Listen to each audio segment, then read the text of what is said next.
Before we start the formal agenda, I did want to take a minute and thank Dr. Stajic for her service. Marina, are you there? I'm here. How are you? I'm sorry I couldn't be there in person, but I wanted to let you know that we really appreciate the fact that you've served on the commission for the last 11 years. You've certainly added a great perspective. You've been an independent voice, and we appreciate everything you've done. We have a plaque for you, and again, I apologize I couldn't be there in person, but Brian's going to have to step in for me. It's been a privilege, Mike. Thank you.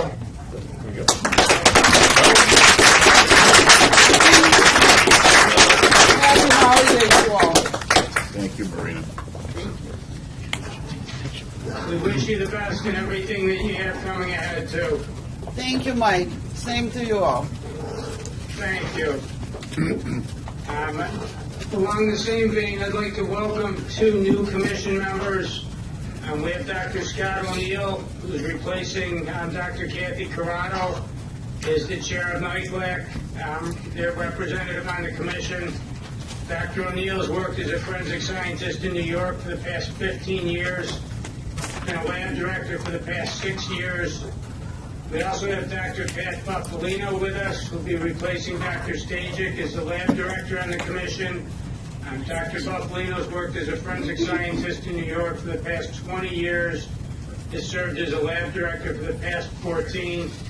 So welcome. We're very happy to have both of you on the commission. We appreciate your willingness to serve. Thank you. The first formal item we have is our agenda. I think everyone's received a draft agenda for today's meeting. We do have an addition. I don't believe it made it on your agenda, but after the agendas went out, Barry asked if we add an item that we've discussed before with regard to the issue of DNA mixtures.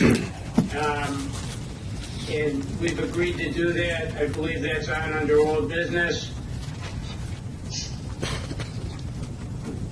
And the other thing I'd indicate, I indicated before we started, but I do have a commitment that I have to be at. And so I've got to make sure that we end the meeting by about 12:45 or 12:50. So with that, do we have a motion to approve the agenda?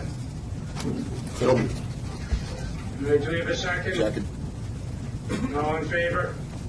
Aye. Anyone opposed?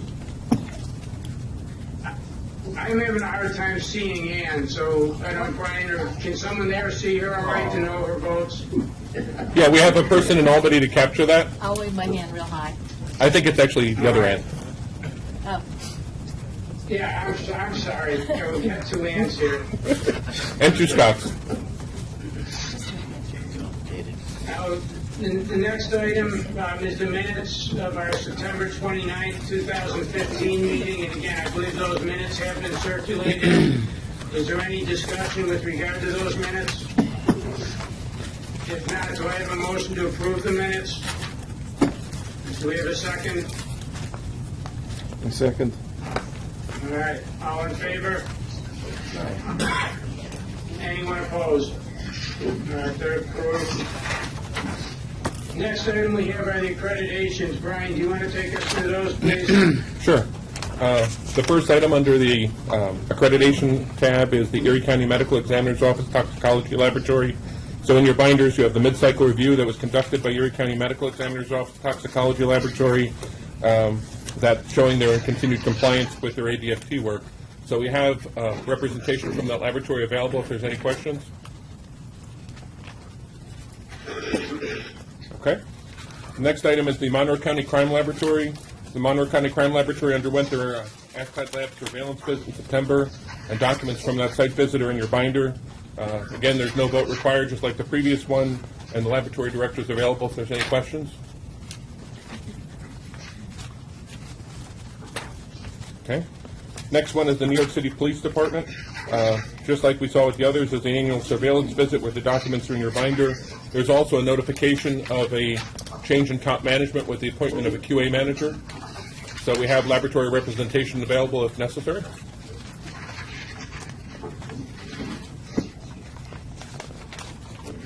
Okay.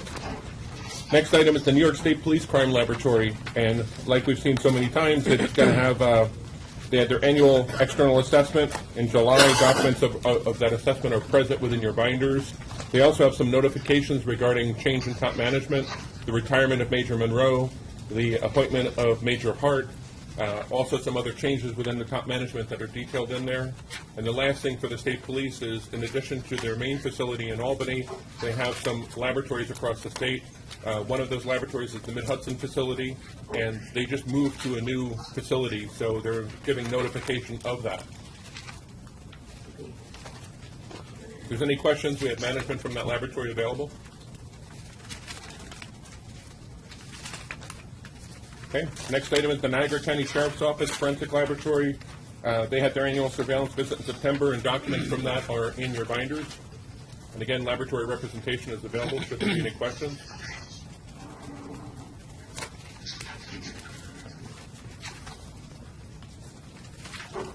Next item is the Onondaga County Center of Forensic Sciences. And again, they had their annual surveillance visit in September, and documents are within your binder. Frank, just a quick question. Sure. Are we allowed to see any of the underlying documents that are reviewed during these reviews? I'm not sure I fully understand the question. Well, just as a general matter, I'm not criticizing any of the reviews at all.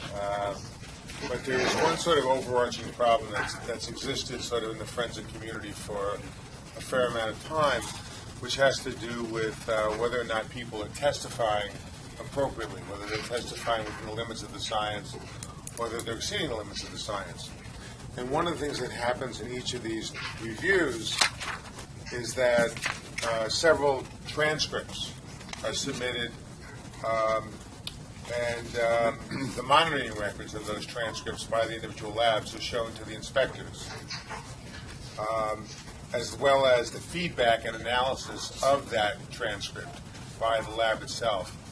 And I'm curious as to whether or not we can have access to any of that, just to see what the testimony looks like, what the feedback looks like to the analysts, and to see how they're being reviewed by the laboratories. You know, I would defer to Commissioner Green, but I would imagine as an accredited body of these laboratories, you could make a request of those laboratories to look at that documentation. Well, I'm just wondering whether or not we can do that as a commission also, not individually. I'm not talking about doing it as an FOIA, because you won't necessarily see it when you make a request. And I don't think SCLAD turns over materials from laboratories. But it would just be interesting as a kind of structural problem in the state to see how rigorous that issue is being dealt with statewide. It's a reoccurring problem, it wasn't just a problem in the hair cases, it was a problem in other disciplines as well. And it would just be nice to know that the laboratories have a kind of internal quality control set up, that they are reviewing those transcripts rigorously, and that ASCLAD is finding that the quality of the reviews is appropriate. So I guess I would make... Yeah. What is it specifically in terms of documents? What is it that you're looking for? Is it transcripts or is it evaluations from the lab or what? Well, I can tell you, Mike, take, for example, each of these things what we've just reviewed, we get these, they say we've come, we've looked at your records, everything is fine. We all are saying yes, because what's to know, right, from the face of this. But if you look at, for example, the Niagara County Sheriff's Office Forensic Laboratory, and then they indicate there was a review of core accreditation records, and on page 2, and they say proficiency test records, and then they refer to exactly what Peter's talking about, court testimony, monitoring records, and feedback to analysts. Now, those all seem to me, to us, to be fine and appropriate things to do. I think what Peter is requesting, and I would join in it, is that maybe on some kind of random or, systematic basis, we might take a look at some of these, both to get a sense of the nature of the inspection and what's actually going on here. And, because we did have problems. Pat knows this better than anybody. You know, we had a problem in Nassau. You know, we had the accreditors come in and things weren't revealed, and we had a big problem. Sound like Trump. We had a big problem. I guess the question I'm wondering is, are you trying to address? Brian, hang on. Sure. What I was gonna say is, So it's those I'd like records, to hear Mike. Scott's position, you know, from the lab director's perspective. What are your thoughts on this? Well, I think that this is actually something I've been looking at in our laboratory because there's a different way of doing it. And in our laboratory, reviewing of transcripts is not the predominant way. The predominant way it's done is through courtroom testimony monitoring forms that are supplied to the ADAs. And the ADA then fills in that form and then sends it back to the laboratory, which we review. So that's something that I've been discussing actually with our laboratory in the last month in regards to our guiding principles, which we talk about every year, where I'm going to be actually sending more peer review because of the comment that you're bringing up. It kind of dawned on me that we need to maybe look at the transcripts or actually have people in the court to make sure that I can answer that question. But again, I don't know what each laboratory does. I can speak about my laboratory, and I see it was something that we saw as a weakness. But I can't speak for other laboratory directors. There's different ways of doing it. ASCAD Lab doesn't require you to review transcripts. The review is for you to get feedback. And there's many ways to get feedback. Reviewing the transcript, contacting the ADA, contacting the defence. Again, it would be dependent upon each laboratory. Well, What I would suggest is if you would go back to the lab directors, find out what the practice is in the different labs, and find out whether or not it's reasonable to supply the commission with a sampling of documents that labs have in this regard, and come back at the next meeting prepared to at least give us the lab director's perspective on what's there and what would be reasonable to provide to the commission. Sure. I mean, one thing Is that, that, Peter or Barry, is that acceptable? one thing that you could do even before that, right, is that one value of having a commission that has members on it that have actually cross-examined and evaluated forensic testimony. I think we would be happy to take a look at this and give feedback, even in a, if necessary, in an executive session or something like that, but just to get a process going, because there's probably a lot that we have to offer in terms of suggestions on how the testimony might go, and sometimes you just show it to one side or whomever, and you're not getting the kind of feedback you really need. also, Michael, I don't intend this to be at all onerous. So, for instance, I don't know if Scott or any of the other lab directors know here, but for that last bullet where it says court testimony monitoring records and feedback to analysts, do you know offhand, is that like 2 cases are shown, 3 cases are shown, or is it many, many more? Do you have any idea? It's many, many more. That are shown to the SCLAB Well, analysts? it's not that it's shown, they actually go into our records. So they say, where do you keep your courtroom testimony? Again, let me speak about my laboratory. Yeah. We go into courtroom testimony monitoring records. Where are they? Here they are. Now, we have over 235 testifying examiners. So we have, hopefully, at least maybe over 150, 200. Not everyone testifies during the year. And the assessor would go through those documents. And then, but it also says not just the monitoring records, but also the records of any feedback that's given to the actual analysts. Again, let Would me- that be in the same file? Yes, but again, when we use my laboratory, we have that in the form. We Yeah. ask for feedback in regards to the analyst. So- it's the same form. But you may not have, but you were saying before, you don't have transcripts. That's correct. That's not the common way that we do it. Yeah, That's but- something that we're looking to address. Right. A couple of months ago, I thought about it, and we're moving forward with that. So it would be nice to find out, you're right, what's the lay of the land, Michael, and to see what it is possibly that we can look at. And frankly, even if in those laboratories where they don't have the transcripts, but they nevertheless have the monitoring records and feedback given to the analysts for just some small random subset, that would be very interesting to see. I might add, Scott, that at the FBI now and in a lot of other laboratories, it's considered unacceptable to rely on a district attorney's evaluation of how your witness did, because they're not looking at it from the perspective of science. They're looking at it from the perspective of efficacy for their side of the case. And so a lot of the labs are moving over to a more objective way of having people who are on the QA staff at the laboratory either attending sporadically a hearing where the examiner testifies, or at least reviewing the cold record of the transcript and doing an assessment. So if you can report back then next time to see what's out there at the labs, and how many actually get the transcripts and do this kind of review, and how many don't, and what kind of burden it would be, even to see, 2 or 3 using the laboratories. Sure. Just to get an idea of what's out there, that would be great. Absolutely. Thank you. Just as a quick point as far as the commission, there's specific reasons we can go into executive session, and they would have to be part of that to do it. So if we're considering as a commission reviewing those things, I don't know, and again, maybe Gina could say, I don't sense that that would be something that would warrant executive session. Fine. So it wouldn't be something that could be done in that regard. Yeah, at this point, I don't see that. I think we have to keep in mind the commission's role.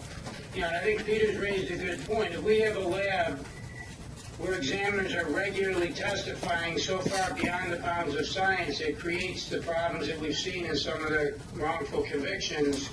Then by all means, that might go to whether or not we think that lab ought to be accredited. On the other hand, I think we're going way beyond our scope if we start critiquing the finer points of the lab person's testimony. So I think there is a valid area of inquiry here, and I think we just need to keep that in mind. And if we do, I don't see that would get into executive session issues. Mike, I was never even thinking of this for the purpose of critiquing anybody's finer points. I was actually much more concerned of the quality assurance part of it, which is, does the laboratory have a method, a meaningful method, by which they can review transcripts? Okay, because I actually think it's a fundamental difference between simply sending an evaluation sheet to a prosecutor as opposed to having an in-house person in the same discipline or supervisor reviewing a transcript. No, I agree with you. Yeah. All right, Scott, thank you. Appreciate your willingness to take that on, and we'll look forward to the report next meeting. Sure. So we left off at the Onondaga County Center of Forensic Sciences, and again, they had an annual surveillance visit and documents from that evaluation and advisors. We have the lab management in the Albany facility if there's any questions. The Suffolk County Crime Laboratory, again, there's a continuation of accreditation, your annual surveillance visit in September, documents in your binder. And last under the tab of accreditation is the Westchester County Department of Public Safety Crime Laboratory. First off, there's a change in management where the lab director has changed.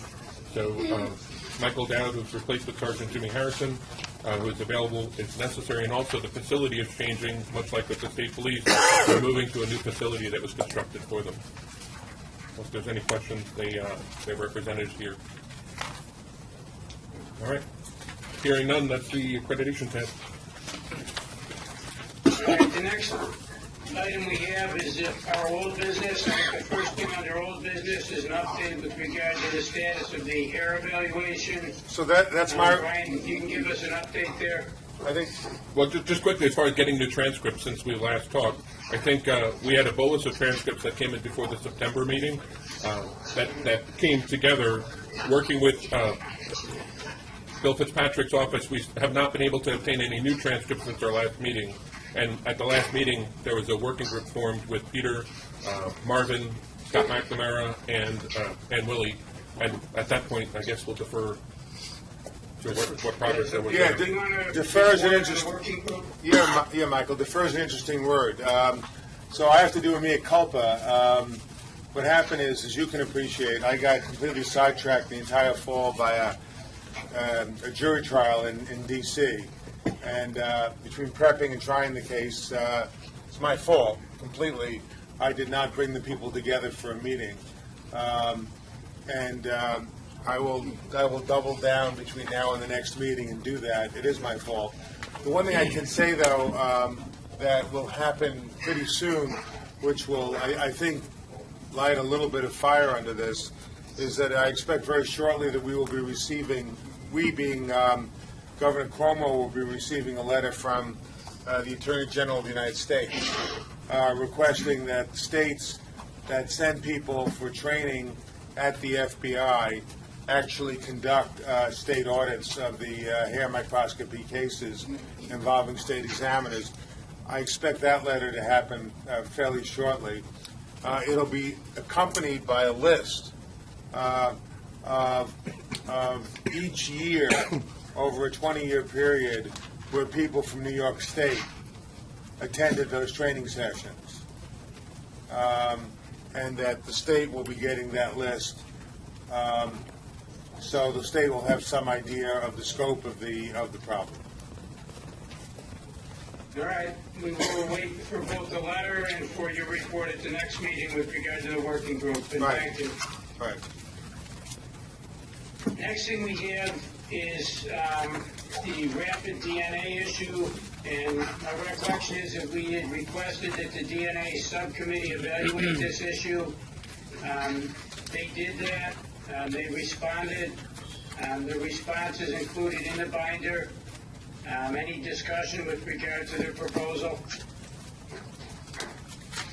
And basically, as I understand it, their proposal is that the commission notify law enforcement agencies and district attorneys' offices across the state that anyone who's considering using rapid DNA technology must first notify the DNA subcommittee, describe to them exactly what it is they intend to do and how they intend to do it before they implement it.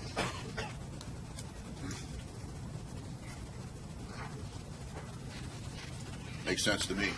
I mean, All right, if there's no discussion, do we have a motion to accept the recommendation of the DNA subcommittee and have the commission send that notification? so moved.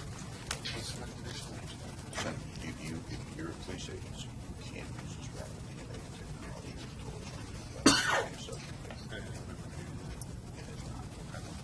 So it'll be required, because the wording is should first appear. Does that give them wiggle room? Must appear? Yeah, I personally think that it should be stronger than should, that before they use it, they have to notify the DNA subcommittee and appear before them and let them know what it is they're using and how they're using it. So I would, This is Ann in Albany. Could we just say that, accept the report and ask that the draft of this notice be shared with the commission at the March meeting? I mean, presumably the office is going to draft a notice and to share it with the commission. It's fine with me. The only thing is if they go out and purchase something between now and then, they're going to be yeah, more irritated. yeah, this is, my office has been approached by several vendors very aggressively to get this technology at use in Onondaga. I've said before, I don't, I'm all in favor of innovation, but what concerns me is decisions being made at a crime scene by untrained, with all due respect, police officers, evidence is being consumed, and there's some serious questions about the accuracy of the results of some of these products. So I would renew my motion, but I would accept Ian Walsh's correction that in the last sentence, the word should be amended to must. And I prefer that we get this done sooner than later, on the chance that somebody might be in the very close to purchasing one of these things. All right, so taking that as a motion, do we have a second to that motion? All right, any discussion?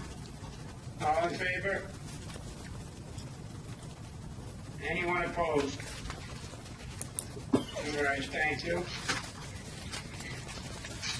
Next item we have on your old business is our latent print working group. I think Dr. Corrado sent some correspondence around, if I'm not mistaken. Is that included in the material, Brian? Yes.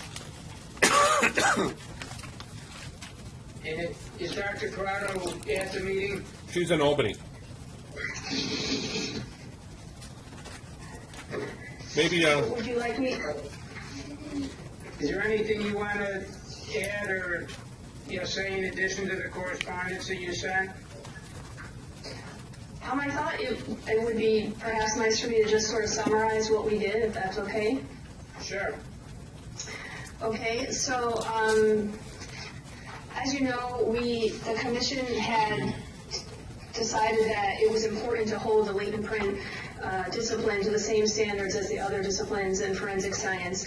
And so the commission tasked the working group with creating a plan to move forward to bring latent print analysis in New York State to the same standards as the other disciplines. And I will mention that coincidentally, this timing kind of dovetails in with the recent recommendation of the National Commission on Forensic Sciences, which is to require all forensic science service providers to become accredited. And at the end of November, the U.S. Attorney General also directed that all federal forensic science providers become accredited by the year 2020, and also that all U.S. attorneys' offices in the country only use accredited forensic science providers. So I am pointing out that what we're doing here in New York pretty much dovetails what's going on at the national level. The plan that we provided, which I think the commissioners have that in their binders, basically was in two parts. And the first part is that the working group recommended that there be a change to the executive law, basically removing the exemption of the latent print, the examination of latent fingerprints by police agencies. So what we had provided in the initial document was that we just removed that last line that says, provided, however, that the examination of latent fingerprints by a police agency shall not be subject to the provisions of this article. Since that time, there's been some discussion that it might, by just removing that line, it might not be very clear that that the police agencies would have to follow this. So an alternative has been suggested to just add an additional line, which would be including the examination of latent prints by a criminal justice agency. So just to make it very clear that this law would apply to the examination of latent prints by other agencies. So that's the first part, is a recommendation to make a change to the executive law. The second part that the working group put forward was what we call a phased implementation plan. And I won't go through the entire plan, but we basically provide certain milestones that have to be met, such as the agencies that are performing latent prints have to have certain manuals in place, certain training in place, certain proficiency tests in place by certain deadlines. So there's time frames that they have to meet these milestones, and we put in for the change to the executive law to give about 5 years before it becomes official that agencies have to be accredited, and these milestones also fall along that 5-year plan. And the idea was that if these agencies meet these milestones as they're laid out, that by the time they get to the 5 years, they'll be ready and they'll be able to be accredited. So it kind of serves twofold. One is that it gets them ready for accreditation, but the added benefit is that in the meantime, if they meet these milestones, they'll be increasing their quality as they go along. So we're not just waiting for 5 years for these agencies to have better quality, improved quality. We're actually kind of pushing it all along within the 5 years. The other thing I think is important about this plan is that I think that we all need to realize this is going to be a heavy lift for the police agencies. It was a hard lift for the laboratories to come under accreditation. I think these agencies are probably going to be harder because they're not used to a lot of these rules, the quality assurance systems in particular, all the documentation that would be required. So I think there's going to have to be some kind of outreach and support, perhaps given to these agencies. There's some information in the plan about perhaps we could work towards having a consultant help them get some of these manuals in place and things like that. If you look at the survey that was also provided in the plan, when DCJS did the survey in 2014, it looked like there were about 35 agencies that were performing latent print analysis and comparison. And we're thinking that it's unlikely that all of these agencies will be able to follow through with all the way to accreditation. But we're thinking that probably the agencies that are doing the most amount of work, and we consider that over 1,000 prints a year, will probably push forward. And that should be about 14 or 15 agencies. So we're kind of looking at these agencies might need some support in order to get to this point. And I guess the last thing that we're thinking about is that, you know, if the executive law does change and it does go into place and they are given 5 years, it's not really clear, you know, how, even if we do a lot of outreach, if we'll be able to get these agencies to move on board. And one possibility that we're considering, just as a suggestion, would be that perhaps we could follow the model that the federal government followed for the CODIS model, which was if you wanted to participate in CODIS, you had to become accredited. And that kind of pushed agencies to become accredited. And we're thinking it might be possible if DCJS were able and willing to tie the use of SABIS into meeting some of these milestones. This way, you know, agencies that want to continue to use the state fingerprint database would have to meet some of these milestones. So that's something that we're just throwing out there as a possibility. And I think that's pretty much the summary. Well, thank you. I certainly appreciate your work in the work of everyone on the group.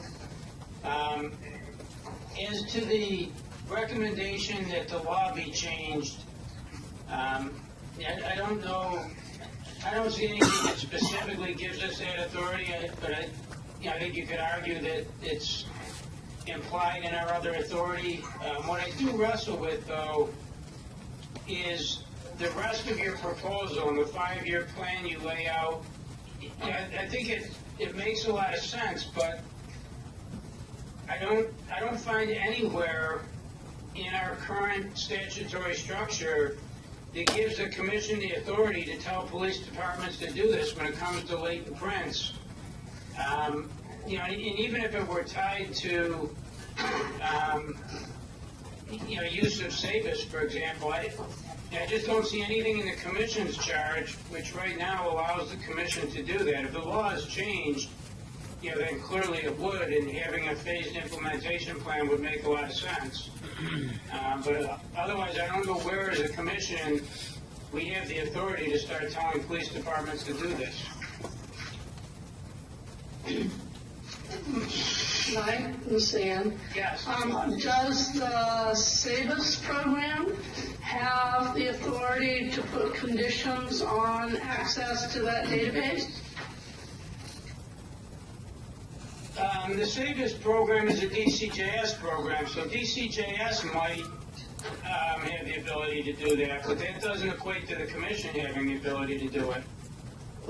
So the question from the commission could be to whoever the appropriate component of DCJS, whether that's you or staff or some other group, to have a meeting, a discussion as to why the commission would like to recommend to that authority that in the interim, this is important, it's in keeping with the national intent, that we don't want these entities to be blindsided should the statute be changed, and that the commission and its expertise, the existing labs, NICLAC, is prepared to offer guidance, help, technical assistance, but it's important to start the process, and if we can use the SABIS as leverage,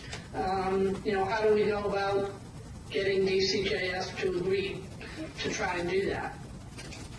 Yeah, I think the commission could certainly make a recommendation to DCJS, you know, just like we could make a recommendation to the executive, but you know, beyond that, I don't know where the commission has any power in this area. No, I think until the statutes change, we understand we don't have statutory authority, but that doesn't mean we think it's important to pursue encouraging in any way we can DCJS to start to move.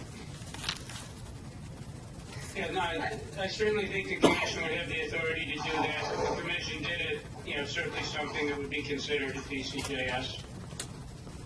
So I would make a motion that the commission accept the report of the work group and submit the report to DCJS as an indication of our request that DCJS consider leveraging the SABIS access system to initiate the recommendations of the commission's proposal. And Any discussion on that motion?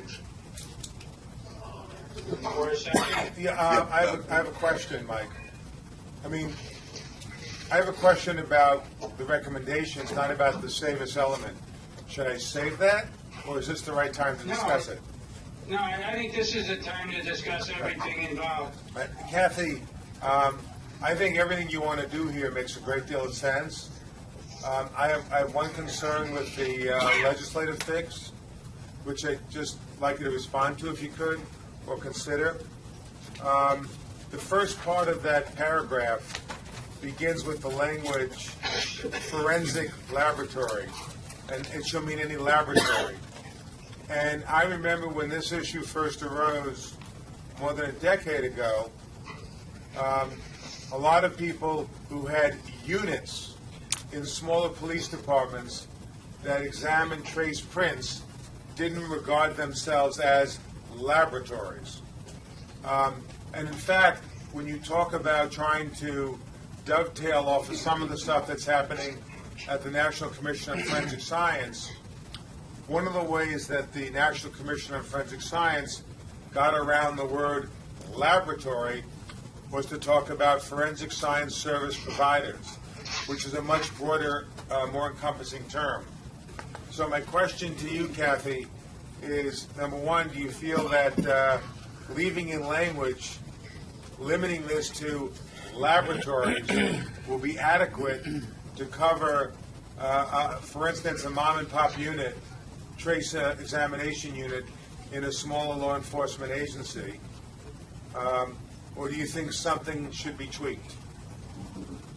Well, I think that's why, and it's not, I apologize that it isn't in your binders, because it was something that was brought up that we thought of after the fact, was that adding an additional line, which would state, including the examination of latent prints by a criminal justice agency. I think that adding that wording will make it explicitly clear to these agencies that it includes them, whether or not they consider themselves a forensic laboratory.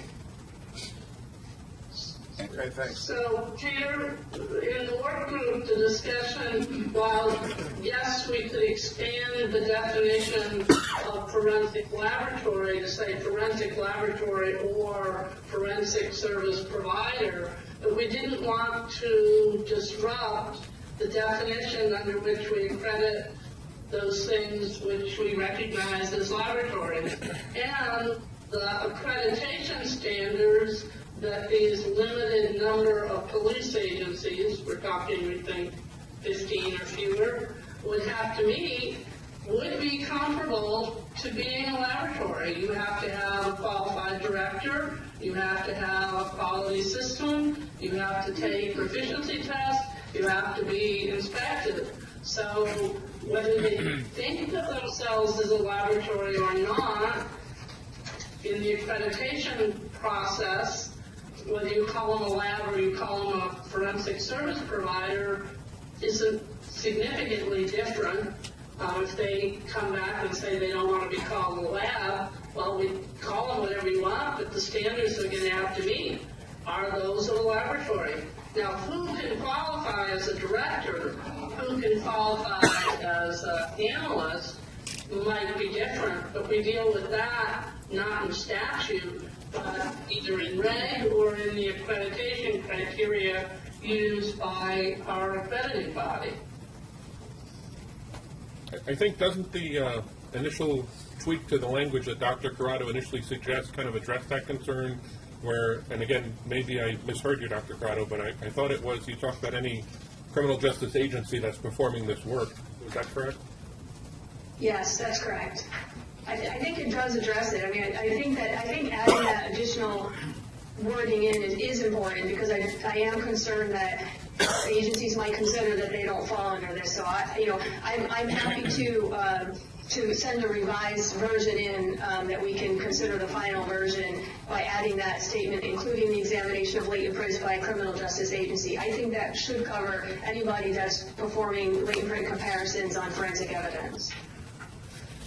And Kathy, does this still allow, like, the scenario that Peter suggested to continue to exist if they do, provided they do less than 1,000 comparisons a year?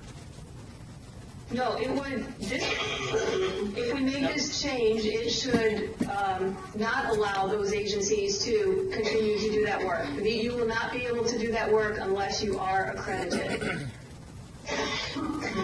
Okay.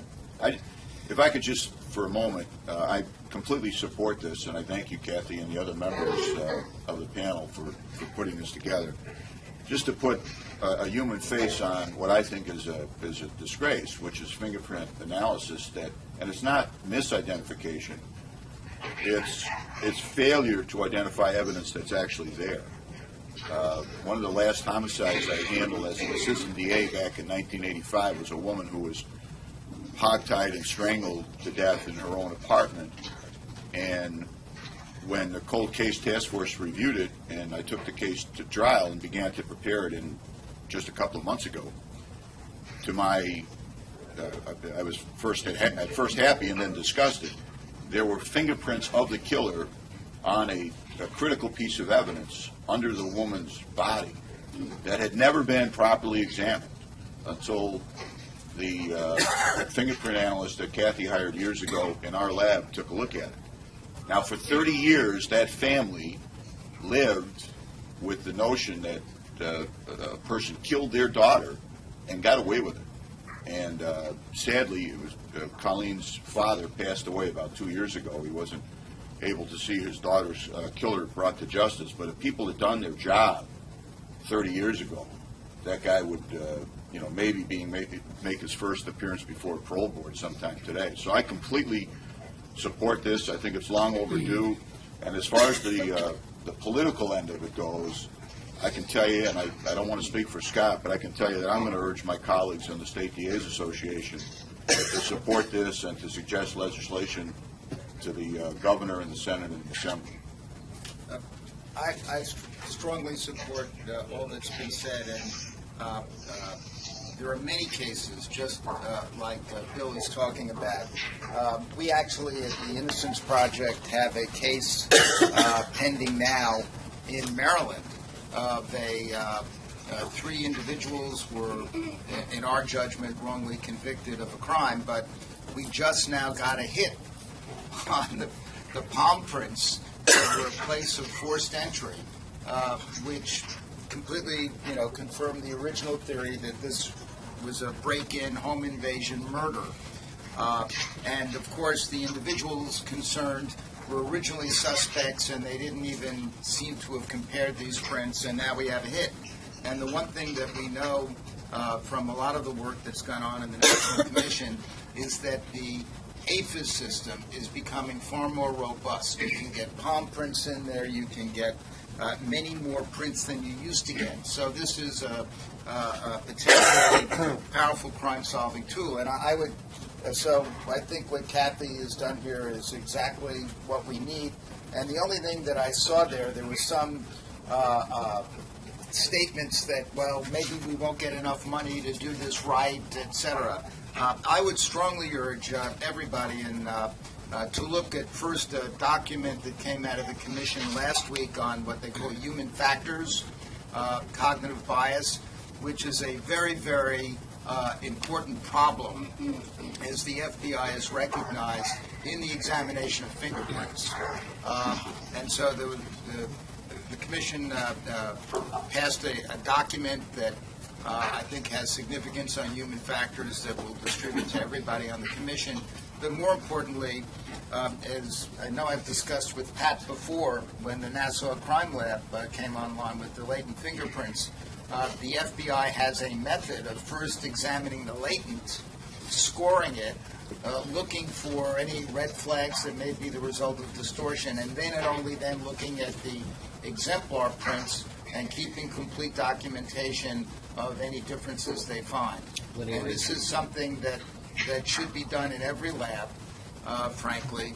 And when you actually begin to look at the literature on fingerprints, you'll see that one of the big problems is it's a kind of cognitive bias issue, is trying to determine how much information is necessary before you say, A, it's suitable for comparison, and B, there may be some differences between how much information you need to declare an exclusion versus how much you need to declare an association, without even getting into what the meaning of that association is. So this, I would at least say that not only should we be doing this, but I would recommend to the governor and the legislature and DCJS that we should put some real money in it, because if we're going to start revising fingerprints as it's long overdue in New York, we should do it the right way at the beginning, and that really will be a good thing to do. Kathy, is it the expectation of the working group that some of the smaller mom and pop operations might fade away, and that they will simply give their latent work to larger laboratories and state laboratory? I think that I do have the numbers in front of me. Yeah, there were a lot of agencies that were really doing a very small amount. They were doing 12 a year, 20 a year. I mean, I can't imagine that an agency that's doing that few analyses are going to go through the process of getting themselves accredited and all that entails. Now we could be wrong. There could be an agency that's doing 200 that says, well, I still want to do it and I'm willing to go through it. And if they do, that's great. But I think we're kind of under the assumption that only the agencies that are doing a lot of comparisons are going to have probably the resources and the commitment to move forward. And I think they will. I think you have some very large agencies that, if they're required to, they'll do it. And, it's not like, what we're asking for is for them to improve what they're doing. And it's pretty hard for someone to say, I just don't care. I'm going to continue to do things and not worry about if I'm doing it the proper way. So I think the larger agencies will go through. I think the really small ones will drop. And I don't know about the medium ones. I think it depends, and that's partly why we have the 5-year plan in, because even if some of these agencies just start to move towards it, and even if they don't, end up making it, they'll see what it takes, and then maybe they'll, say, well, I think that I understand why this needs to be done this way, but we're going to give it to one of these other agencies that's able to do it the proper way. I mean, that's what we're hoping will happen. Eventually, if the law goes into effect, they'll have no choice. They'll have to stop no matter what. Scott? So yes, I guess the answer to your question is yes. I would just like to add, it may be self-evident, but one of the things to consider, this is a starting document when it comes to the resources and cost. I think it has to be recognised, if smaller agencies stop doing latent print examination, that work is going to go somewhere. So whatever work that current laboratories doing, or forensic science provider, their work may increase. I think it's also important to recognise that some laboratories may share the same jurisdiction of these areas, so they may be asked to assist to get that laboratory accredited, which is going to take them away from their goal of continuing to maintain accreditation in their laboratories. So there is a big issue about support. I think it's also important to recognise that you may want to bring people from the outside into an agency, and it's difficult to bring those type of individuals. It's not easy just to put a posting and say, I'm looking for a quality assurance manager, and we have some within a couple of weeks. It can take months, if not years, to identify people. So I think the 5-year plan is excellent, but it's a conservative 5 years, unless it has the proper funding and resources to aid the laboratories to attain that goal. And again, with accreditation, it's a constantly evolving thing. And there is a steep learning curve for those laboratories or latent print units that have to go into accreditation. So this is not to question their abilities, but there's a learning curve and it's a different mindset. So that just has to be recognised.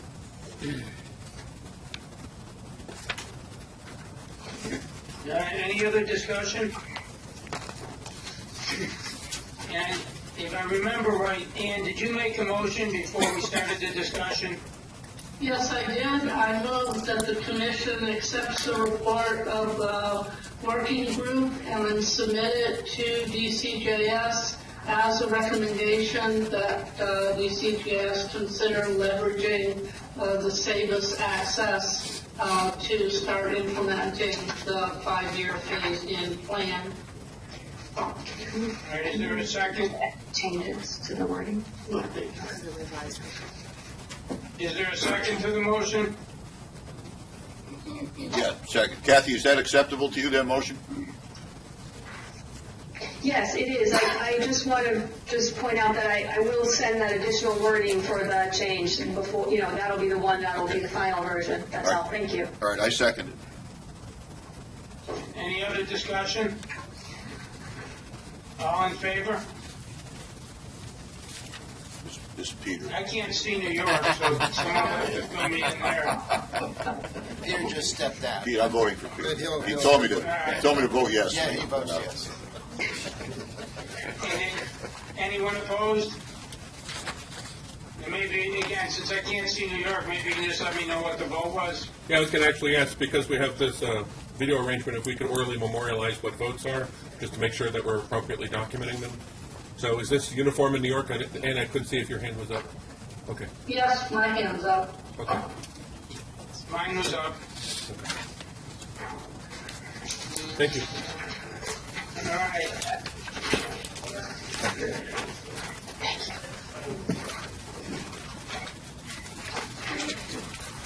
I think next we have accreditation comparison. Brian, you want to give us an update?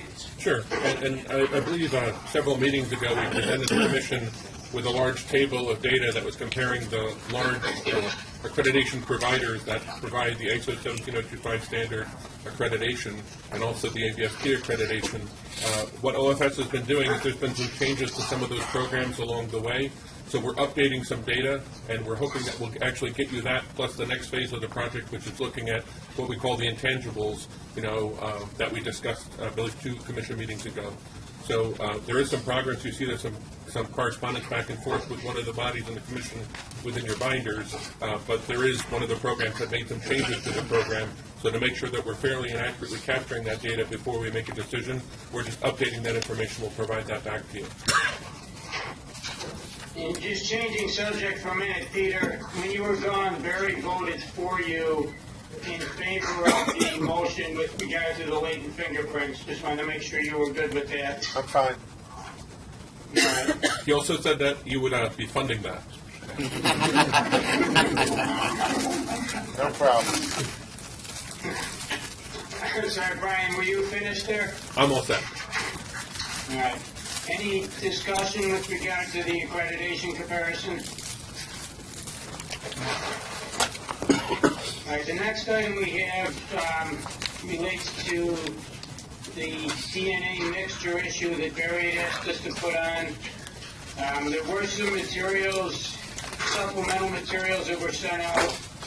It was part of a transcript of our June 19th Commission on Forensic Science meeting. There were some emails from John Buckleton to Barry.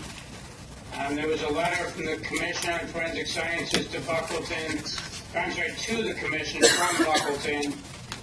Letter from Buckleton to NIST, and a letter from the subcommittee with regard to the name escapes, I think it's Cobo, report dated August 26th of 2015. Barry, do you want to start on this issue? You want to add it on? First, it should be noted that Buckleton sent me a letter, but he sent an email, but he was sending it to the private law firm of Neufeld-Check in Bruston with an email address that I don't use. So I never saw that letter. Then I wasn't at the meeting where he brought it up.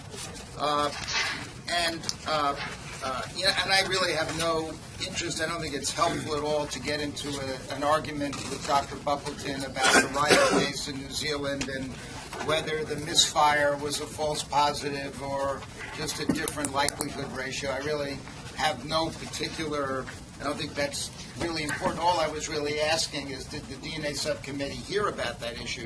Because I just knew that it had gotten some prominence and was discussed, and it may be, as he's indicating, just some kind of misfire in his code that he took care of. I have no idea. And I want to tell you, I don't profess any great expertise in this area, because when you begin to look at these PowerPoints, I'm sure you realize, and this is all that I'm really trying to bring to your attention that it's very complicated. I would just call your attention to the second PowerPoint here, that's the Mike Coble PowerPoint, because I think some of our colleagues that were talking about different, there's like a mix 5 and a mix 13 and a number of different kinds of tests. I don't want to know if we call them proficiency tests, because sometimes they send out samples and other times they send out electropherograms.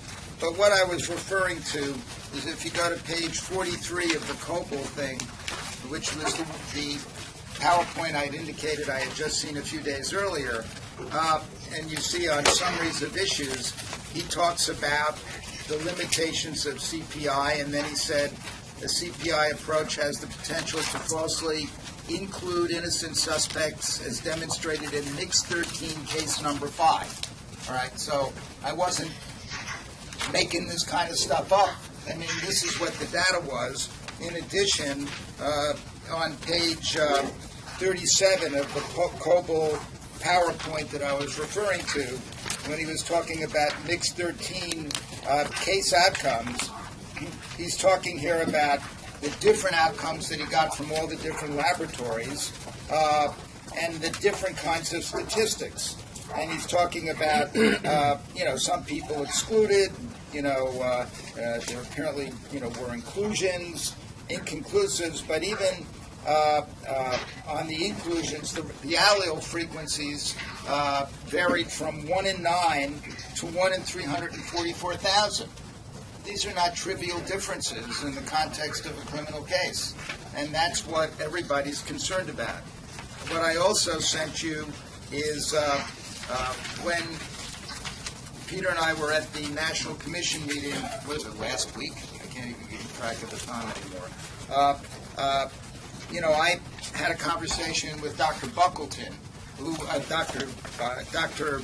Butler, who is, I keep on citing in all our commission meetings, his definitions of internal validation studies on samples replicating casework, which was the issue that, in terms of low-copy DNA, it all comes from Butler's treatises on this issue, because he's the person that really is setting the national standards and is officially, the co-chair of the commission from NIST on the science side. And he and Dr. Coble work together, so I've also included the co-presentations that they've been making all across the country on this issue of probabilistic genotyping and what some of the difficulties with the CPI analysis with respect to mixtures. And the same slides that I pointed out to you from the Coble presentation, or of course in the Butler Coble presentation. And it's far too complex to discuss it right now, but the truth is you're getting completely different interpretations depending on what kind of probabilistic genotyping program you're using. And certainly when it comes to all cases dealing with the CPI mixtures, there is a major problem. And this problem is happening all across the country. So our colleagues at the Texas Forensic Science Commission, always a good group to check in with, right now, they have concluded, looking at past cases, that there were misapplications, let's put it this way, or suspect-driven CPI interpretations of mixtures, where in one case, just as the study I'm indicating, it actually was in Galveston, Texas, involved a DA I know, Jack Brody. On the one hand, there was a calculation that had numbers like 1 in 10 million, and then if you did it differently and correctly, it was 1 in 18. And he thought that was a serious problem, and so did everybody on the Texas Forensic Science Commission, really led by Dr. Bedoli and Dr. Chakrabarty, who was once on the DNA subcommittee here for quite a number of years. And in Texas now, what they are doing is going back and looking at the old mixture cases because they believe that you're going to find these errors. The entire Texas Department of DPS, all the laboratories in Texas are voluntarily getting into this. the Court of Criminal Appeals, the Governor's Office, and the Legislature are all supporting this re-examination so that they can fulfill their duty to correct and notify stakeholders, and this is going on across the board. I would commend, perhaps, Mike, this would be the way to do it, that we ask Dwight Adams to work with NICLAC and the labs here to make sure that in terms of our old cases, we do not have a problem in terms of the way that the mixtures were done, similar to the ones that have been identified in Texas. Because, I hope there's not too many of them, but what they're finding in Texas is it's not a trivial issue.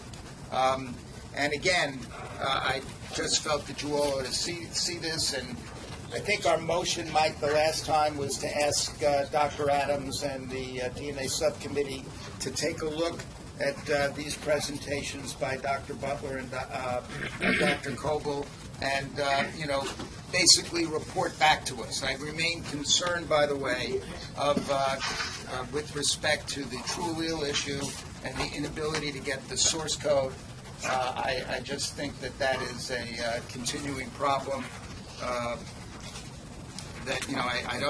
just don't understand how you can evaluate one of these probabilistic genotyping programs when you don't have the source code that's really the critical factor in trying to figure out how they're generating the numbers. And it is a problem that the numbers, let's just put aside a question of right or wrong. It's just crazy when you get completely different numbers from the same electropherograms that you're submitting to the different laboratories. It's a problem. And the sooner that the DNA subcommittee, I guess based on our process, can help us with this, the better. And I make no judgments because believe me, I have no answers. I don't understand this stuff, I can tell you I don't understand it, but I know enough to know what I don't know. I would recommend to all of you that you see the movie The Big Short, all right? Very entertaining, excellent. But this movie and the book is all about why certain people were able to foresee the collapse of the housing market in the United States before anybody else. And the answer that you'll see, the simple answer is, quote unquote, they looked. And there's something here about probabilistic genotyping that reminds me of the crash. Because when you go watch The Big Short, you'll see that there are a lot of people that were wrapping triple A's, triple B's, triple C's into CDOs, into complex derivatives, and sending them out, and every rating agencies were saying this is all great, but nobody actually understood what they were packaging, and nobody was looking. And because the mortgages were not very good, as we all know now. And all I'm saying about this probabilistic genotyping is that we can't stick our head in the sands and accept the situation where we're getting wildly different numbers from the same data. Somebody really had... Depending on what? Depending on which program you use with the same data. And I'm really reluctant to buy into any system where you can't see the source code, even on a basis of a protective order or something like that. I mean, one of the lawyers that I've talked to is a patent lawyer at Weil Gottshaw who litigates Apple versus Samsung. And he says to us, in the Apple versus Samsung litigation, under protective order, we get to see the source codes. And these are the biggest tech entities in the world. So I don't understand how come we don't get to see, or somebody doesn't get to see on some basis, Dr. Perlin's source code for true allele. That really concerns me, particularly given what happened in Albany with respect to the scandal, which I guess we still haven't heard the end of. Hey, Mike, I was wondering if there's just a couple of things. I'm basically just referring, if I can sum this up very quickly, Mike, try to make it simple. My motion, again, is to take, I think Dr. Adams and the DNA subcommittee should should get a presentation from Dr. Butler and Dr. Coble that lays out the critique that they have been giving all across the country, and see if they can report back to us on what this all means and some kind of a plan for New York State in terms of assessing these probabilistic genotype programs and what, if any, should be used, and in particular, what we should do about this problem of the source code. That's all. And in the materials, Barry, there's a letter dated August 26th of 2015 from Dwight Adams to the commission indicating that, in fact, the commission reviewed the presentation that you were talking about, and then they set forth basically their thoughts on it, and conclude, in some subcommittee members expressed that they're pleased that New York State labs are moving forward to validate these software systems. All subcommittee members were resolute that the development and use of these software tools is a significant advancement and will greatly assist laboratories in the analysis, interpretation, and reporting of complex DNA mixtures. Now, again, this, as you said, this is beyond my scientific expertise and background.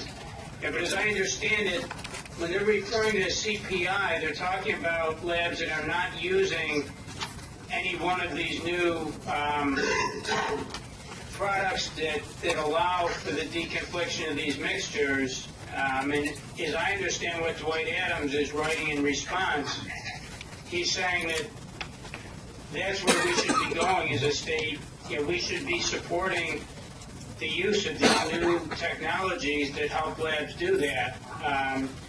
We've had a couple labs come on board recently. At DCJS, we're working to try and support financially labs across the state who are working to get on board. So I'm not sure if you saw the letter or not, but I didn't. Thank you. I think we may have done what you're asking us to do. Well,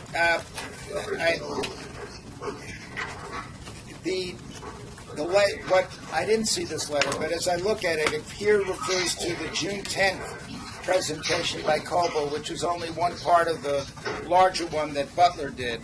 And, I'm not saying that probabilistic genotyping software is necessarily a bad idea at all, but I don't see where they're addressing here the differences in these programs or the other issue I raised with respect to the source code. And all that I would really ask, and I haven't spoken to Dr. Adams at all. I just want to make sure that he actually gets a presentation by Skype from Dr. Butler and or Coble, where there's actually a full discussion of these slides. Not just that they, saw a copy of it, but they had a full discussion of it. And more than that, I really can't ask of them. But they really have to come to grips with it. And Mike, I could probably address some of those things being at the subcommittee as well. Is that a number of the subcommittee members, in fact, had seen the Coble and Butler presentation. Yes, they were writing this letter not only based on the materials they were sent, but also based on having seen it. But if you want to refer it back to them to clarify whether or not they've seen the Butler part of it or not. Yeah, I do. Brian, did you have? I just have a couple of points because there was a lot of issues that were addressed. So first off, I can speak confidently that there's uniform agreement within the scientific community that moving toward probabilistic genotyping is better than CPI. Just characteristically, there is no disagreement in that. The subcommittee was that way, John Butler's that way, Mike Coble's that way. I've personally spoken with them on it. It's uniformly, this is where Texas is going. Texas' solution to this problem is moving to probabilistic genotyping. The second issue that you're talking about with completely different numbers, I think is a little bit misleading, and I think we just need to clarify that a little bit. Essentially, when you use statistics to characterize evidence, there are discrepancies in numbers. Right now, if you use any method to look at a DNA profile and you use the FBI's database versus the NIST database, you will get a different number.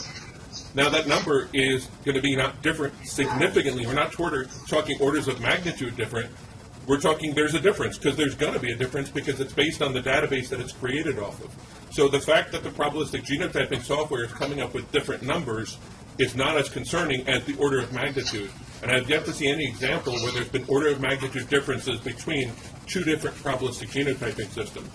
Just moving to the next part, the Biology Technical Working Group had actually presented a letter to the DNA subcommittee, which was discussed extensively at the last DNA subcommittee meeting, specifically addressing the Texas issue. And it's one of those things, New York is unique, not just in being one of the first states that actually mandated accreditation, but also in one that actually has these technical working groups where biology representatives from each accredited lab in the state gather twice a year to discuss relevant topics. And obviously the issues going on both in Washington, D.C. And in Texas were discussed, and were discussed at length. And there's a significant difference between what happened in Texas and what's currently going on in New York. And to that end, the Biology Technical Working Group generated a letter to the DNA subcommittee that was discussed that basically said, as the science has evolved, and as SWGDAM, the Scientific Working Group on DNA Analysis and Methods, made recommendations, laboratories within New York were compliant with them. That was not the case in Texas. The case that you're specifically referring to in Texas, they had just put a stochastic threshold in within months. So when they redid an analysis, there was an order of magnitude difference. They were not following the evolution of the science. So that was the discrepancy that was there. The Biology Technical Working Group submitted a letter to the DNA subcommittee with an open public letter. I can get you a copy of it if you need, if you haven't seen it already, which basically said that labs in New York that are doing CPI have been complying with the SWGDAM guidelines since the inception of those guidelines regarding the mixture interpretation protocols that they were using. So it's a different situation that New York is in than Texas is in or other states are in. That New York is in a better, more progressive spot. Well, Brian, I would very much like to see that letter. And just so everybody understands, I think that this is what you're talking about. I think it was in 2012 that SWGDAM had issued a directive to laboratories about how they do CPI on mixtures because it had come to people's attention that mistakes were being made. The problem is that when they issued that directive, they said, from now on, don't make this mistake, right? From now on. There was nothing in that directive to go back and look at your old cases to see if you'd made an error in the past. And that is what Texas did. They said, well, we're going to go back and look at all our old cases to see if that error was made in the past. So that is all I want to make sure that New York is doing in some systematic way. I have no doubt that people stayed up to date and hopefully immediately implemented or made sure that everybody followed the 2012 SWGDAM directive with respect to interpretation. But the question is, what about the old cases? And that's what's going on in Texas. Number two, I really would push back a little bit on your characterization of why one gets different numbers from probabilistic genotyping programs. They are different because they are trying to make assessments of the differences in terms of the level of the materials that you're starting with, the different thresholds. I mean, that's why they have different programs, right? And some of these differences in the programs, it's not just a question of which database you're using. They analyze the data differently, and they give you different results. I mean, that's just any examination of what Butler and Coble have done and the different mix experiment shows you, they get different frequencies. The From question the is same it data. significantly different? But your significance versus somebody else's significance, to me, I don't know, what was this one over here? 1 in 44 versus 1 in 344,000. That's a difference to me, Brian. And I think most people trying cases. But Barry, that difference wasn't due to two different probabilistic genotyping methods, was it? It's unclear. They gave the same electropherograms to different laboratories. But wasn't one using CPI and not following the stochastic threshold, and the other using a probabilistic genotyping? Well, perhaps. I don't know I don't know which ones they're referring to. I believe the answer to that is yes. It could That's be. why the difference. I think what Brian is saying is there's not a case I've seen that you have that type of difference when you're using probabilistic genotyping. And I think what Dr. Adams' letter is suggesting is the path that we ought to be following in New York is working with and encouraging our laboratories to use probabilistic genotyping systems instead of using CPI to resolve these. And I believe that's where we're going. We have some labs on board already, and I believe all of our other labs are working toward that. And we just put some money out from DCJS to support all of the labs, any lab that wants it, to help them get on board with one of these systems. Right, but are you guys saying that you don't see any differences between true allele, let's just say, and star mix in terms of the numbers you're getting? Is that what you're all telling me? I think what I I don't heard believe Brian that. say is there's clearly differences, but in terms of the degree or the significance of the differences, the example you give is not an example of a difference between two different probabilistic genotyping systems. The example you give is an example of the difference between improperly done CPI versus a properly done probabilistic genotyping. But that's fine. I'm not trying to intentionally cherry pick something there. I was just pointing that out in the slide. What I am saying is that I'm told, and I could well be wrong about this, that there are sometimes very significant differences between the numbers that you get from True Allele, for example, and Star Mix or Armed Expert or some of these others. Isn't that right? Well, why don't we do this? If your motion, Barry, is to send it back to the subcommittee, because the letter refers to Cobble's report and it doesn't refer to Butler. If you want to send it back to specifically ask them whether or not they also considered Butler's presentation, and if they did not, ask them to do that, I think that's more than reasonable. All right. That's Does fine. you want to make that motion? Yeah, I want to make that motion, but I also, in regard to what Brian just said, I'd also ask them, in conjunction with, what's the name of the group, in New York State that The looks... Biology Technical Working Group. The Biology Technical Working Group. I think that we should be assured that that just doing some random sampling of the labs, that there weren't, in old cases, problems with the mixture interpretation using CPI. Because it's not, Brian, I'll accept your representation for the moment that New York changed as soon as SWGDAM changed its rules in 2012. But the problem with what SWGDAM did is it did not acknowledge the duty to correct. They said from now on, everybody should do this. And they didn't say, okay, every lab should go back and see if they made mistakes in the past, and if so, correct them. And that is the issue that's going on in Texas. Right, but that's actually a significant point that needs to be addressed, because when you talk about a duty to correct, that duty to correct comes from a mistake. When there's no written guidance or document anywhere that says this is what you should be doing, I think it's very arguable to say that as the science evolves, you should be held accountable to a future standard and not one in the past. Well, that's where we have a very serious disagreement, Brian, because that, I think, is an incorrect statement on your part. It could well be that when the science advances, which is a good thing, and that the analyst, in good faith, was applying the method as they understood it, although I don't think that really does apply to these CPI mixture issues. But even if the science advances and what you thought you were doing in the past was correct, and you were not knowingly making a mistake, when the science advances and you now know that what you thought was true is not true, you have the duty to go back and correct it.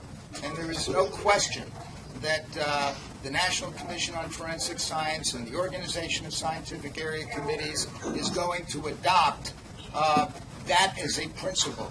It is a principle that the FBI has adopted in composite bullet lead analysis and hair. It is a principle that is fundamental that this commission should adopt. So I think that you're making a fundamental error here.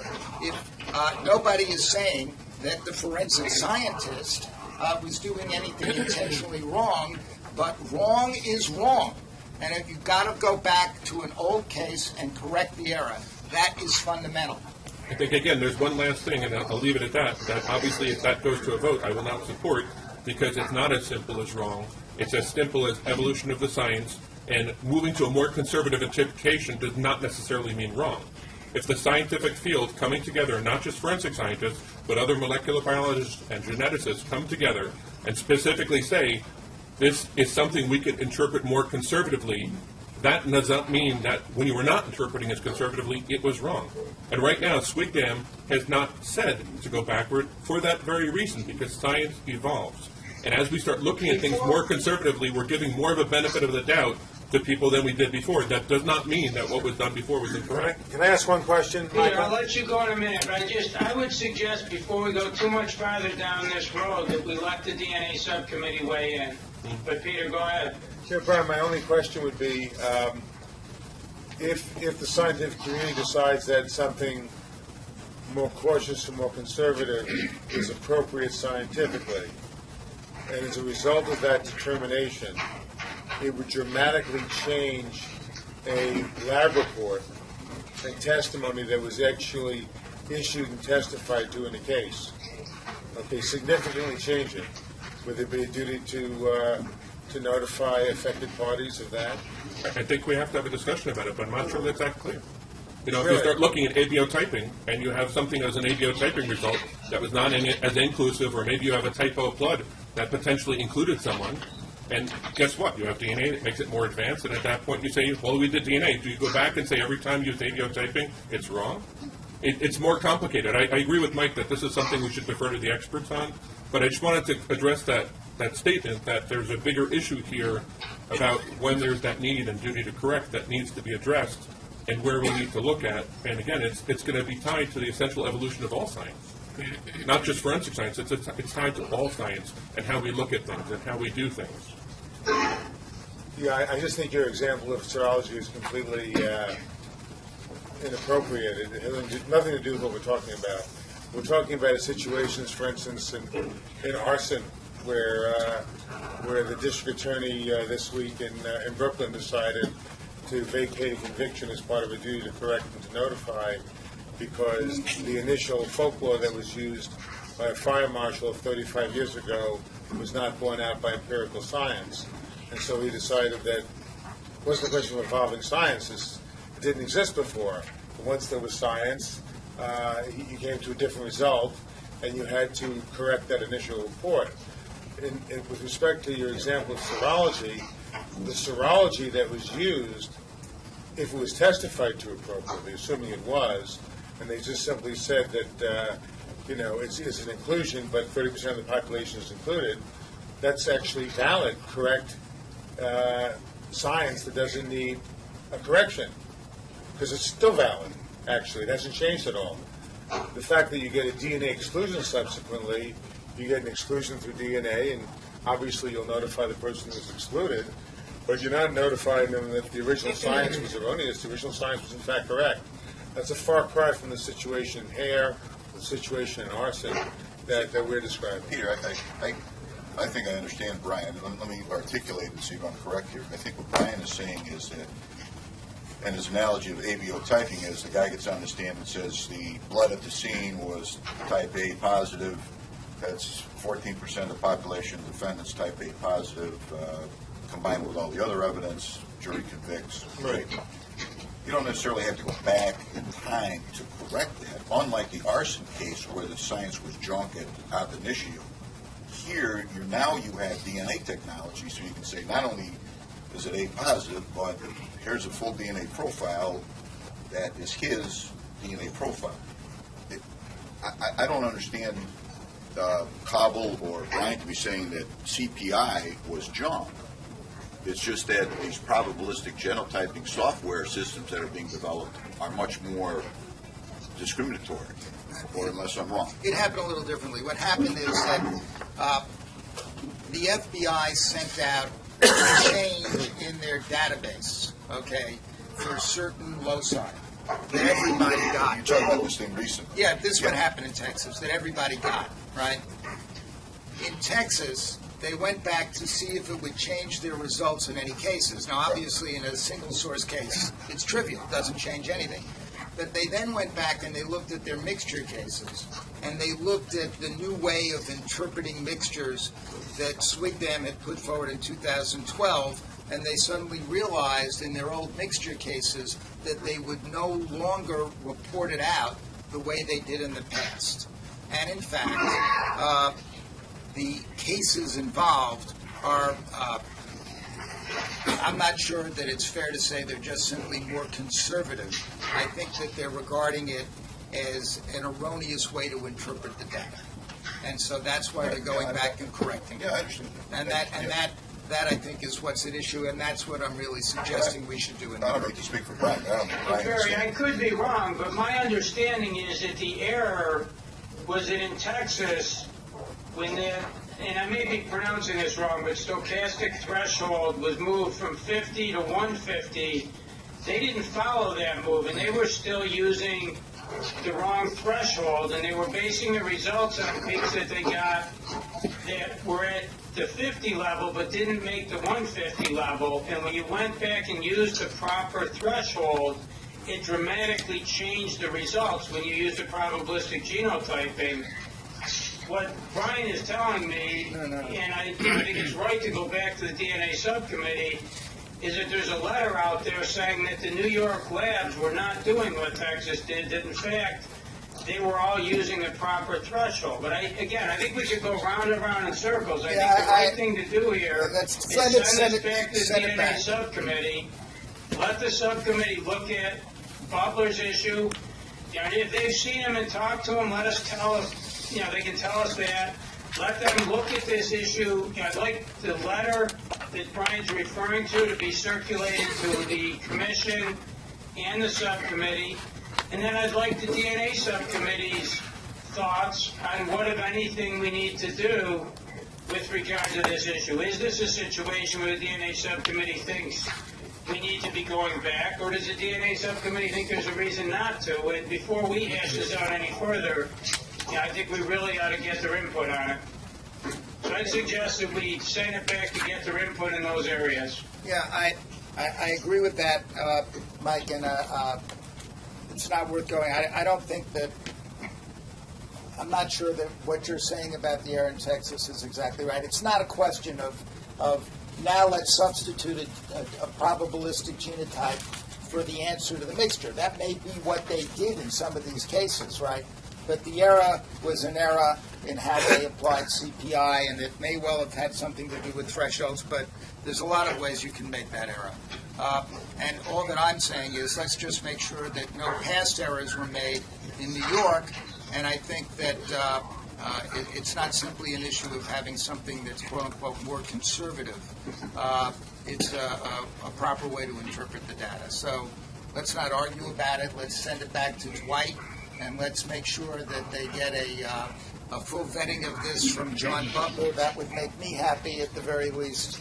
And see if we can get some closure on whether we have any of those mixture problems from CPI cases. So, Barry, just That's fine by me. state your motion again, please. Yeah, I mean, I agree with what Mike's saying, that I want to make sure want me that, to- let me state it We'll this send way. it back to the DNA subcommittee to have them consider Butler's presentation. I think we'll leave it to them. If they've seen and heard Butler and talked to him, Well, I don't want to make them do it again, but if they haven't, if in some way, shape, or form that they deem appropriate, they should consider Butler's presentation, give us feedback on whether or not that changes their opinion. We should send the commission and the subcommittee the letter Brian referred to about when the New York labs made these changes, and then we should ask them to consider that letter, consider what's in Butler's presentation, consider what's going on in Texas, and give us their feedback as to whether or not they believe that any additional action is necessary to go back and look at old work, and why or why not. right, I would just amend that to say that the specific thing they should look at is whether or not prior to the 2012 Swigdam change, assuming that everybody in New York followed it, which is a representation that's being made, there were any past errors in New York cases, and a method for determining whether that was true. That's the only thing I would amend that they specifically consider, if that's fair to you.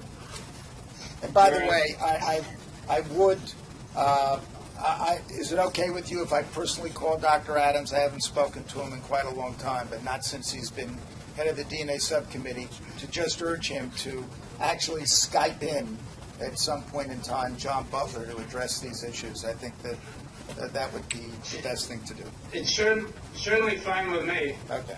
Barry, yeah, I just have a problem with asking the DNA subcommittee to go check on back cases.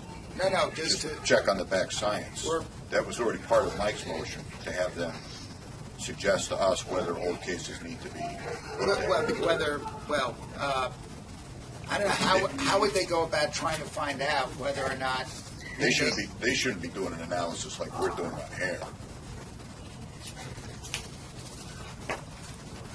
So just take that last sentence out. I totally support the motion.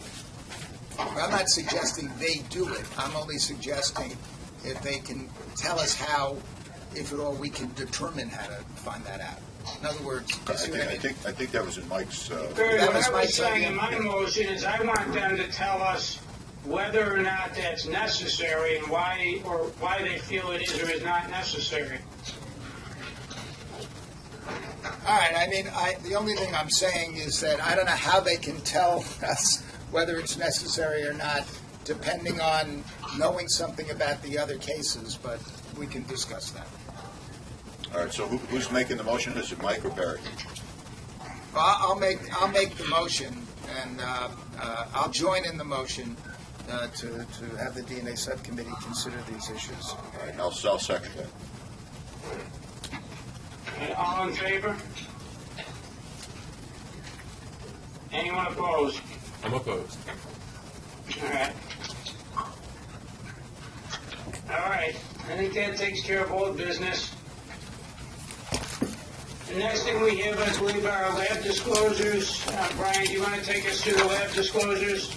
Sure. First item is from the Erie County Medical Examiner's Forensic Toxicology Laboratory. You've got documents that are in your binder. The lab director is available in Albany if there's any questions.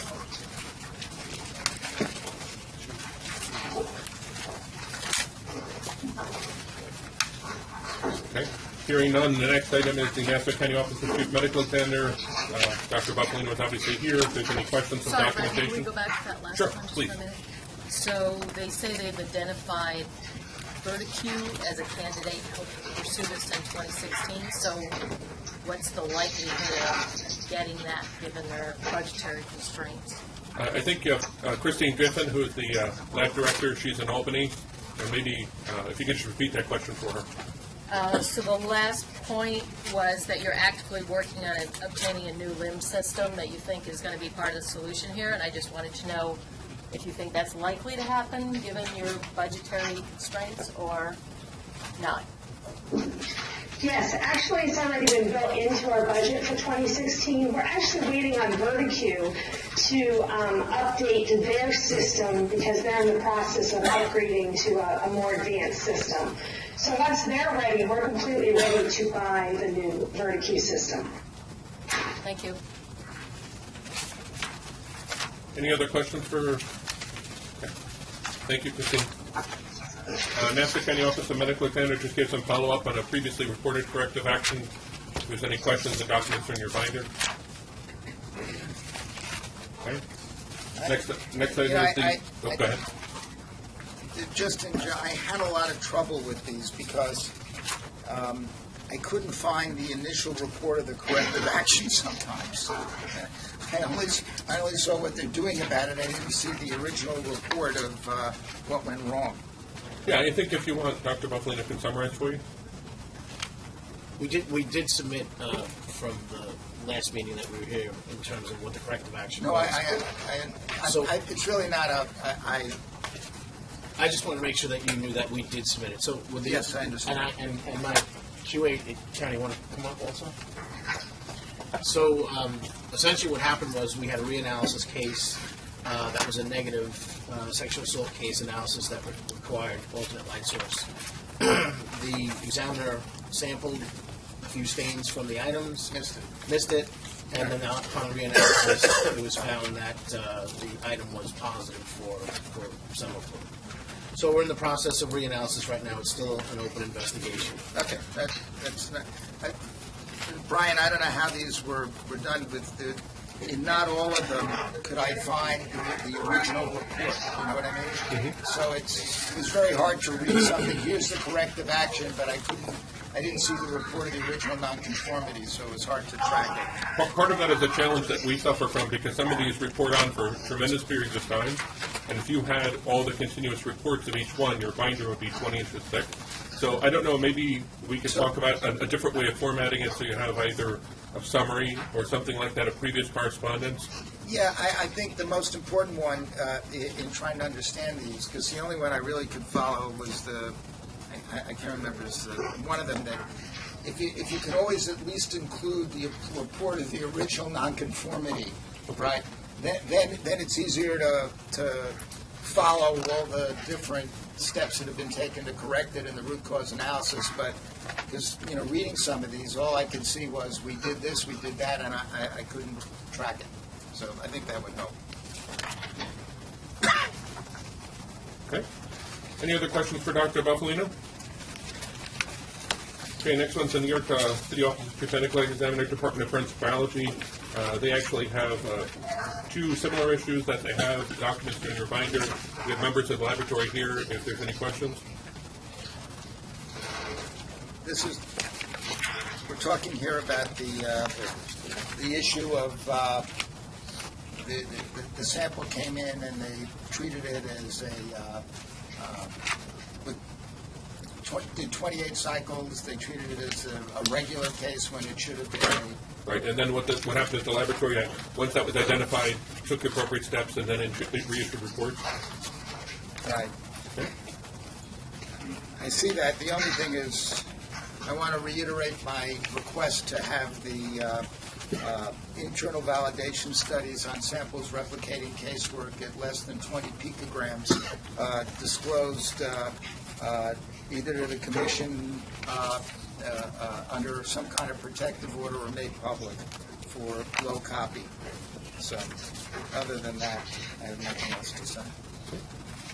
Next item is the New York City Police Department. We have Dr. O'Neill here. If anyone has any questions, those documents are in your binder.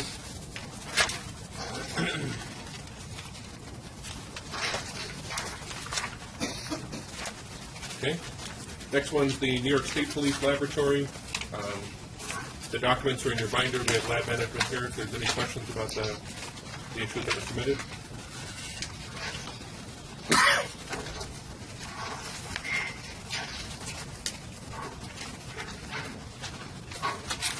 Okay.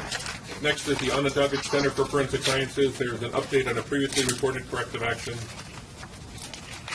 Dr. Crowder is available in Albany if there's any questions.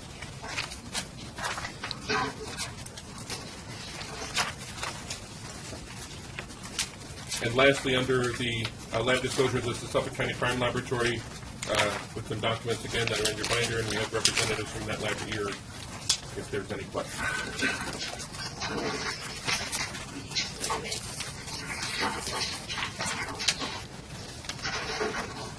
Okay, Mike, it's back to you.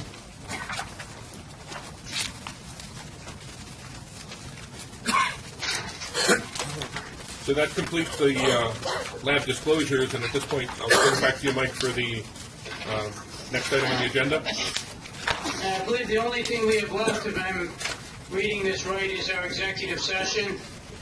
So if that's right, can I have a motion to go into executive session to discuss matters that either relate to a current investigation or matters that may lead to the appointment, promotion, demotion, discipline, or suspension of a particular person?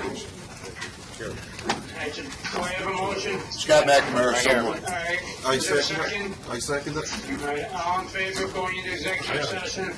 Aye. All right, anyone opposed?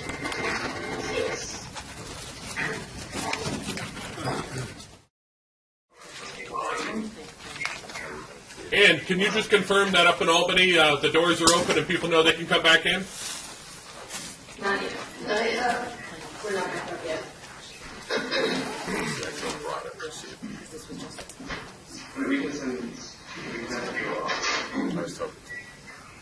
All right. Can you do this, Yeah, Barry, I'll can you just open the door up? Just in case anyone wants to come in and just seeing if anyone, there's no one I don't think, but. All right, we're back on the record. We did not take any action in executive session, that formal action to be recorded. With that, I just want to take a minute and thank everyone on the commission.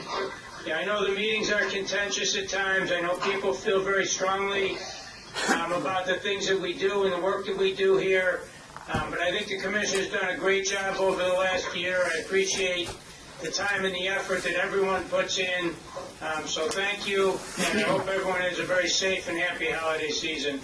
With that, do we have a motion to adjourn? Merry Christmas. No one wants to Happy leave, huh? Hanukkah. Do we have a second? Second. All right, all in favor? Thanks, Mike. Happy holidays. Happy holidays. Take care.